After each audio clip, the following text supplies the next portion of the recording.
زین ٹوسورٹ کے اوائل میں بنگال کی حکومت کمزور تھی۔ سین خاندان کا بادشاہ لکشمن سین بوڑھا اور اقتدار کھو رہا تھا۔ بالکل اسی وقت شمالی ہندوستان سے ایک بہادر ترک سپہ سالار آیا جس کا نام اختیار الدین محمد بختیار خلجی تھا۔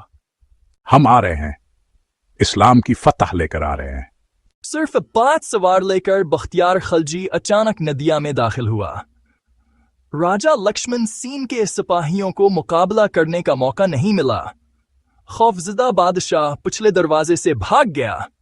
شروع میں بنگال کے مسلمان حکمران دہلی کے سلطان کے ماتحت تھے، لیکن 1308 عیسوی میں ایک بہادر گورنر نے دہلی کی ماتحتی سے نکل کر خود کو آزاد قرار دیا۔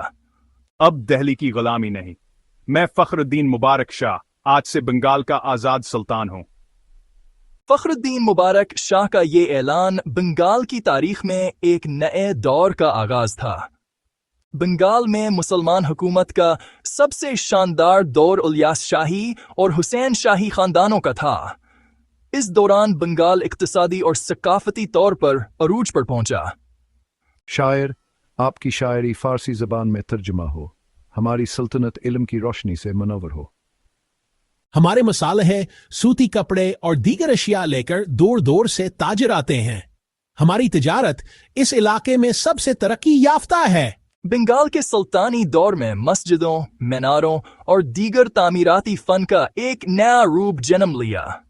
یہ بنگال میری دوسری جنم بھومی ہے۔ میرے دور حکومت میں بنگال پوری دنیا میں ایک خوشحال سلطنت کے طور پر پہچانا جائے۔ ہمارے سلطانوں کے دور میں بنگال کے لوگ امن میں ہیں۔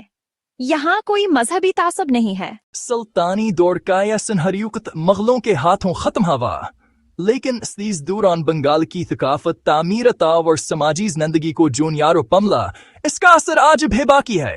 مسلمان حکمرانوں نے بنگال کو صرف ایک سیاسی علاقے کے طور پر حکومت نہیں کی، بلکہ اس کی ثقافت کو نئے انداز میں تعمیر کیا، جو آج بھی بنگال کی تاریخ میں ایک روشن باب کے طور پر موجود